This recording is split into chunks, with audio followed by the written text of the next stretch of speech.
Risk of Rain is a super difficult, super chaotic roguelike, and it's unique in that the difficulty system is based on a timer. The longer you play, the harder the game gets. And throughout the game, you unlock new characters and items to randomly spawn around the various randomized selection of levels. It's in the same vein as a side-scrolling Binding of Isaac. It takes a while for it to feel right, because enemies by level 2 start becoming very spongy, and luck, especially in finding drones, feels like a huge determining factor, but any frustration eventually just washes away once you get that one run where everything lines up and you start unlocking new characters, new items, and you start really learning how to use each class's unique abilities. Risk of Rain is a super solid roguelike. Dive Kick is as legit a fighter as any other, and it's a perfect demonstration that you don't need complexity in order to have depth. In Dive Kick, you have two buttons. You have Dive, and you have Kick. Dive launches you into the air, Kick brings you back down with a kick animation. And pressing Kick on the ground will usually launch you backwards like a backdash. Hitting both buttons together, whether on the ground or in the air, usually triggers a special move. And on top of that, every character has unique properties ranging from different dive and kick heights and trajectories to characters who are a little bit more unique. Characters like Zubaz, who leaves a trail of lightning behind him that's responsible for doing all the damage. It's simple, and the game was spawned from a joke, but whether by accident or not, it boils everything down to something that is fundamental to all good fighting games: positioning and reading your opponent. Also, being initially the product of a joke gives it a wicked sense of humor that's going to be obvious to anyone who follows fighting games. Dive Kick is probably one of the most simple fighters out there, but it's also damn good and it deserves to be recognized. Papers, Please feels like some kind of Milgram experiment disguised as a game. It places you in the role of a border guard, and the gameplay revolves around the mundane task of checking people's passports and documentation for discrepancies and either denying or allowing them access to the nation of Arstutska. Sometimes terrorists will attack and you'll have to pay attention to what country immigrants are coming from, because people from a certain country have to be screened, and meanwhile your pissant little job is supporting your whole family who live in constant poverty, and you get paid based on the number of people you process in a day. But you get fined if you let people in with the wrong documentation or if you reject people who have the right documentation. You're pressured to choose between doing your job properly to keep your family healthy and safe, and, for example, denying entry to the guy who might have all his credentials in order but is known to be trafficking women. So you have to choose: feed your family or deny that scumbag and get fined. There's no right answer, and you always feel like you've made the wrong decision. It's conflicting, it's dark, but most of all, it's unique and it's compelling. Don't Starve is a slow-paced roguelike focused on survival first and foremost. You find food, you build shelter, you keep a campfire lit to ward away the darkness, you find ways to keep sane, you do some crafting, and then you prepare for the harsh things that are going to hit you in the future, like building an icebox to preserve all your food when winter comes and ravages your farm. And that doesn't even account for all the bizarre, creepy-ass monsters and beasts roaming around. It's a game that's simple on the surface with tons of complexity under the hood, and the longer you survive, the more you get to experience the bizarre monsters, how the world works, and how you can interact with it, what there is to find and build and explore. This is a perfect survival game. It's completely absorbing and something wholly unique in the roguelike space. For some reason, it's always seemed like Mario has a limited shelf life, and yet time after time, Nintendo has found a way to iterate on and sometimes completely reinvent its flagship game and reinvigorate all that wide-eyed, childlike wonder you got the first time you ever played a Mario game. And 3D World captures that magical feeling of popping in Mario 64 for the first time, while raising the bar of quality level design higher than the peaks of Galaxy 2. Add some novel new mechanics like the catsuit and some of the best art design ever featured in a Mario game, and this is by far the best Mario has ever been. It's a delightful little journey that kept me smiling from ear to ear the whole time. Hell, thinking about it right now is making me grin like an idiot. The inventiveness of the puzzles and the mechanics alone would have probably gotten Antichamber somewhere on my Game of the Year list, but coupled with that really excellent gameplay is a serene, meditative game that bucks the trend of rampant cynicism in games and brings Alexander Bruce's, its creator's, philosophy of positivity to the table, and that's so palpable that it's actually influenced my own personal life philosophy a bit. That's a special thing to find in a game, or any piece of media for that matter. On top of that, I really have no criticisms of Antichamber.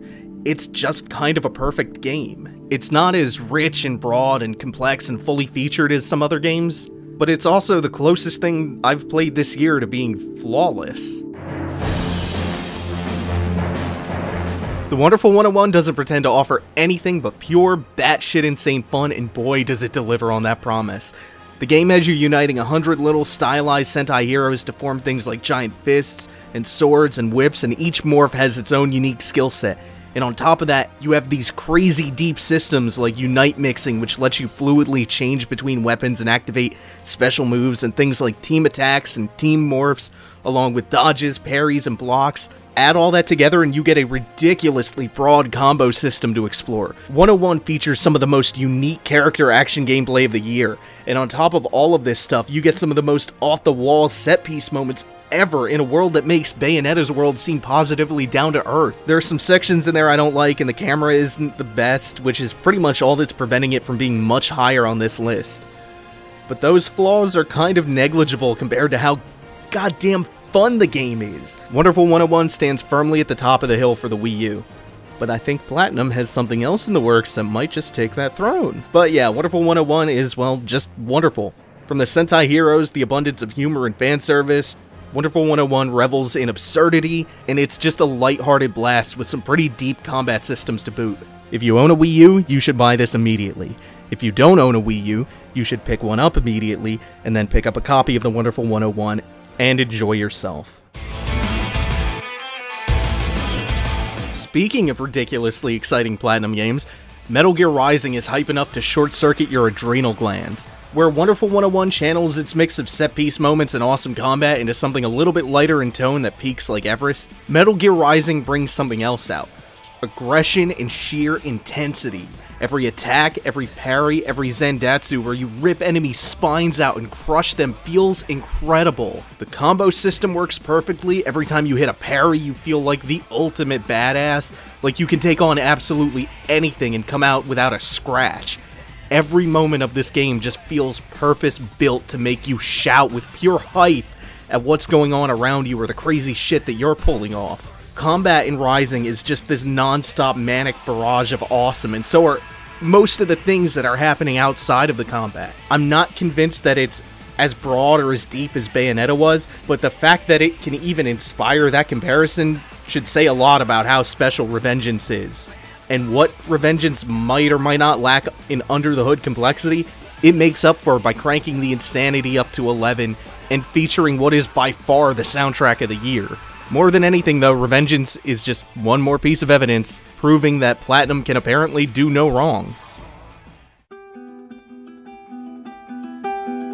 The Last of Us. This game is a marvel in just about every sense of the word. Visually, technically, ludically, every element of the game is in perfect harmony with every other element. From the brutality conveyed in this slow-paced survival horror-flavored gameplay, to the superb acting, the haunting music, the gorgeous art style that makes you forget you're playing on a 7-year-old console, the sharply penned script, and an especially perfect ending that gives proper closure to a story that I found myself very much endeared to, the story of Joel and Ellie. All of this stuff works together so well that it's mind-blowing. Ellie, by the way, is easily my favorite character of the whole year. By a long shot, it's not even close. The game is tense, it's touching, it's engaging. I loved every single second of The Last of Us. Even the shockingly good multiplayer that manages to stay consistent with the style and tone of the game. Months later, I still think about The Last of Us and going back to it. I've said it before and I'll say it again. The Last of Us is a masterpiece.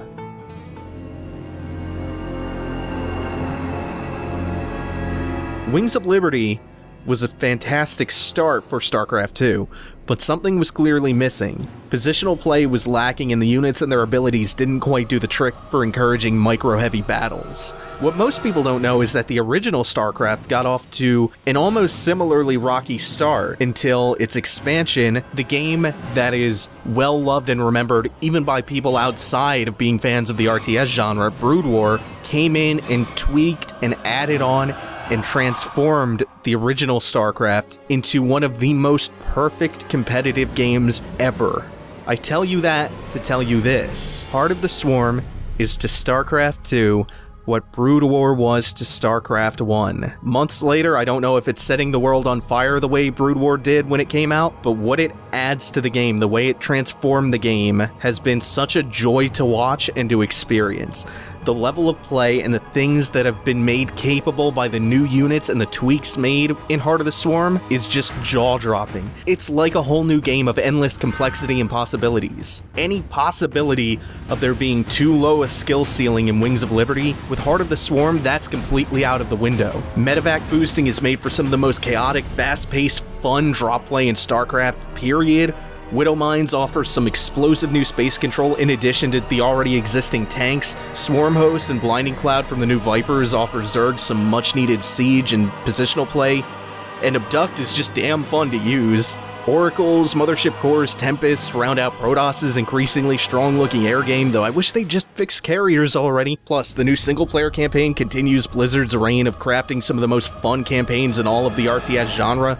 The map editor continues to evolve and foster some mind-blowingly creative projects. Everything about StarCraft 2 Heart of the Swarm feels so refreshing and so exciting. Long story short, Heart of the Swarm added tons of amazing things and sanded off the rough edges of Wings of Liberty and has evolved StarCraft 2 into something that is truly timeless.